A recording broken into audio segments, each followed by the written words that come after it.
Was this tragedy avoidable? Let's talk about it. How's everybody doing? My name is Anthony Brian Logan, and today I bring you an update on the Ocean Gate submersible that was attempting to go down to the bottom of the ocean floor to explore the remains of the Titanic. Now, there has been a debris field found which shows evidence that the submersible imploded on itself, killing everybody aboard instantly. And before I go any further, may they rest in peace and prayers out to the family. But there are quite a few questions that we still have that may or may not be able to be answered right now. First of all, how did this happen? How did the implosion happen? Were there any corners cut, any kind of cost-saving measures done here that caused the implosion? Where did it happen? Where was the debris? What's going on? Now, there's a lot we're going to get through. I will link to everything in the description box. But first things first, there was a press conference from the U.S. Coast Guard, which was very enlightening. Let's hear what they have to say. Then we're going to get through a lot more. So without further ado, let's go ahead and roll it.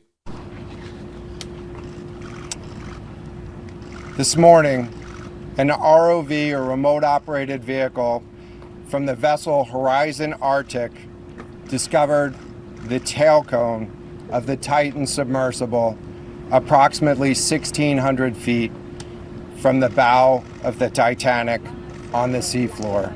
So let's pause for a minute. I kind of want to translate some things here. And if you guys want to correct me if I'm wrong, y'all please let me know. The bow would be the front end of the Titanic, right? So it was found about that distance away, which is not that close.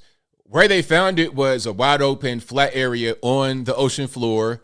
And they said there was no evidence that the submersible came in contact with the Titanic and imploded as a result. They said it imploded in the water column, not because it was trapped in the Titanic or did it strike it. And they had an ROV, that's a remote operated vehicle. So there was no man on the vehicle. They put that vehicle down there to search the ocean floor, and then they were able to find the debris close to where the Titanic was, but not inside the Titanic.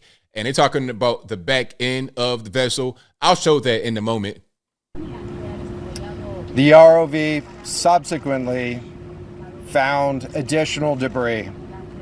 In consultation with experts from within the Unified Command, the debris is consistent with the catastrophic loss of the pressure chamber. Upon this determination, we immediately notified the families.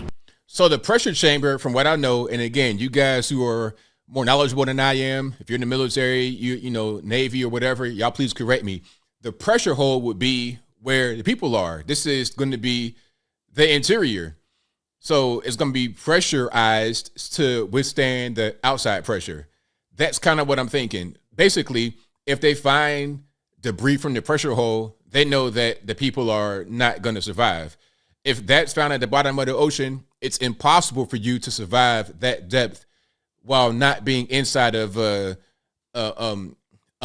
stable and structurally sound submarine. It's just not going to happen. On behalf of the United States Coast Guard and the entire Unified Command, I offer my deepest condolences to the families. So there's more from that, but that's what the general gist of it was. And here is a picture of the actual submersible. So they found, you see right here, this part where it's like a little window, the porthole, they found that piece that connects this front to the pressure hole right here in the center, which is where everybody would be, all the crew would be, and the passengers. And then they found this part right here. You call it the tail. There was a different name that somebody else called it. I can't remember what it was right now. But they found that, and I think this piece connecting it, and also that piece right there. I think they found the frame as well.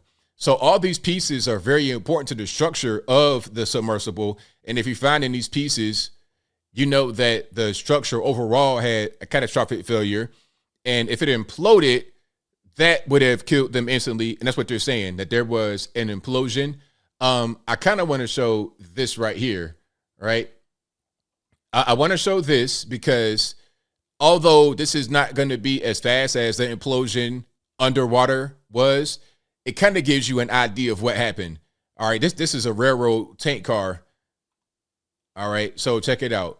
Boom, like that. Now, that is actually kind of slow compared to what the actual implosion would have been underwater. Now, let's go back a little bit, can we? Here we go. This is a tweet from Ollie London. It says, catastrophic implosion of a submarine explained. When a submarine hull collapses, it moves inward at about 1,500 miles per hour.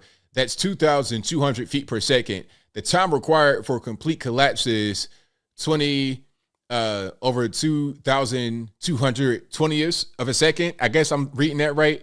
About 1 millisecond. A human brain responds instinctually to stimulus at about 25 milliseconds. Human rational response sense reaction act is at best 150 milliseconds. The air inside a sub has a fairly high concentration of hydrocarbon vapors. When the hull collapses, it behaves like a very large piston on a very large diesel engine. The air auto ignites. An explosion follows the initial rapid implosion. Large blobs of fat, which would be humans, incinerate and are turned into ash and dust quicker than you can blink your eye. So that's pretty morbid, but it's kind of good news in the situation where there's only bad news. Obviously, the bad news is that they passed away. And again, prayers out to the family. May they rest in peace. But at least it wasn't like what we thought, where they be inside the hole just suffocating to death because they don't have any more oxygen. That was the whole thing. Oh, there's not any more oxygen. They're going to run out by Thursday morning. By the looks of it, within a couple hours of their descent, the actual structure imploded and they died instantly. So that's the good news when there's only bad news. All right. Now, here's a statement from Ocean Gate. They put a statement out right before the actual Coast Guard press conference. I thought it was kind of weird they did this. They were trying to get ahead of the Coast Guard. I found it a little bit strange. Maybe it's just me, but I digress. And it says, we now believe that our CEO, Stockton Rush, Shahzada Dawood, and his son, Suleiman Dawood, Hamish Harding, and Paul Henry Nargolay have sadly been lost. These men were true explorers who shared a distinct spirit of adventure and a deep passion for exploring and protecting the world's oceans. Our hearts are filled with these 5 souls and every member of their families during this tragic time. We grieve the loss of life and joy they brought to everyone they knew. And I will link to the rest of this in the description, but you kind of understand what's going on. They are sending their condolences to the family. Now, my question would be, was there any corners cut? Okay, were there corners cut? I'm going to get back to this video right here if we have any time, and I'll link to it in the description. But were there corners cut? Now, this is a tweet from Mario Nafal. What he does on Twitter is a bunch of these spaces where guys come in there and they talk about different things. And apparently there was an 8-hour space, it may have been last night or just recently, during this whole drama where a lot of experts got together and they were just thinking about and throwing out things that could have happened. And by the way, I showed a video before about this from a sub expert, and I will link to his page in the description. You guys check him on out. But here it is. Breaking. Friend of the 2 missing passengers has confirmed that the debris found earlier today is from the Titan. And he got the confirmation live on WhatsApp. Now, this is before the actual press conference happened. Okay, so I'm giving you a little bit of a timeline. Now, they said that they've been assuming that since yesterday. Number 1, the submersible had a catastrophic implosion. Number 2, the implosion was likely due to a low-quality, brittle carbon fiber hull. Number 3, the passengers likely died a very quick death, no suffocating or suffering. And I assume the company that runs the expedition and owns the submersible will face a significant legal action for the safety shortcuts they've undertaken. For everyone looking for a miraculous rescue, those hopes were dashed this morning. For a detailed breakdown of what happened, check the tweets below. We did a full 8-hour space on this, many experts on it last night and into this morning. So here is a little bit of the video I just showed you. Let's play some of this. I think that'll give you the general gist of what's happening. And then I'm going to get to another tweet that kind of breaks it down a little bit more detail. But let's watch this right quick to get some insider scoop or some expert opinion about what's happening? Rescue expert, friends of two of those on board, and you're getting some news. Hearing some news. Yeah, I'm. There's a WhatsApp group between ourselves and the Explorers Club that we've all been connected to. Now I got to pause it at certain points because this is Sky News. I think this is Sky News Australia or UK. I'm not really sure, and they like to do copyright. Let's keep on going. As this happened, and our president is directly connected to the ships that are out there, and the message that they're telling me, if you're talking about debris, it was a landing frame and a rear cover from the submersible. So again, this is a very unconventional submarine. And these guys had the news before before the Coast Guard released it. They had the news already. They already knew what was going on. That rear cover is that pointy end of it. Yeah. And the landing frame is this little frame that it seems to sit on, and that's how it gets docked into the landing bit. Right. So that confirms it's the submersible. So that's that right there. And you see the guys in what I think is a pressure hole. You guys let me know. But if they found this piece right here, obviously anybody inside is not going to be there. And if it was kind of seen crumpled up in a way, that means that it imploded. And that would have killed him right away. It wouldn't have really been any kind of hope. Okay. And here is the tweet. So, conclusion from an 8-hour space on a Titanic. So, with experts and friends of the passengers, number one, most likely scenario is that the hull of submersible imploded due to the brittle carbon fiber material, killing all 5 passengers within milliseconds. The second scenario, that the sub experienced a mechanical failure, but that didn't happen. The main thing, because if that would have happened with the mechanical failure, then they would have floated to the top. It wouldn't have, the debris wouldn't have been where it was, basically. Let me see. Number 3, the CEO of the company, OceanGate, which is Stockton Rush, who is also the pilot, is a risk taker that has cut corners, most likely to make more money by cutting costs. Multiple reports by ex-employees, the CEO himself, in past interviews, and third parties point to the company being frugal and cutting corners when it comes to safety, which the CEO did not take seriously. This means the submersible was likely off low quality, which we can assume is what led to the implosion or mechanical failure. Now, I'm going to link to everything in the description. There's more video, more detailed video, but basically what I've covered right here is what happened. There was an implosion and everybody aboard died.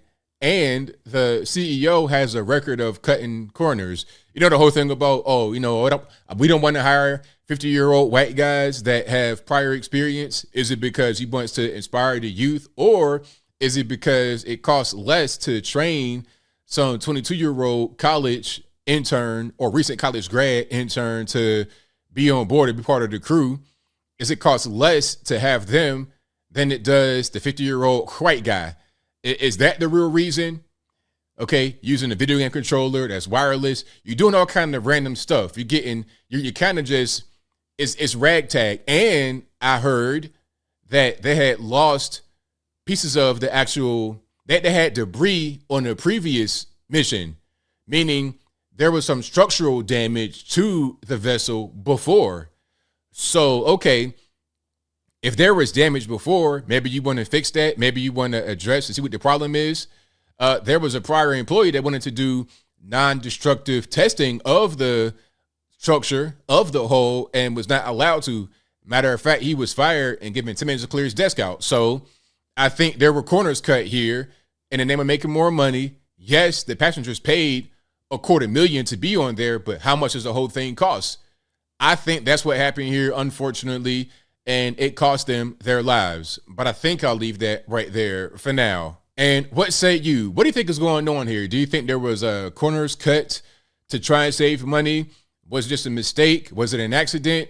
There was a waiver if you wanted to get on this thing, and on the waiver it mentioned death 3 times on the first page right there. You could die, and that the submarine was not really it was not really approved by any agency. It's just, hey man, you're taking your own life into your hands. There were quite a few flaws in the design, and I think that's what ultimately led to this tragedy, unfortunately. But whatever your thoughts are, please let me know in the comments below. And that's all I got to say for this video. If you like what you heard, please comment, rate, share, and subscribe. Peace.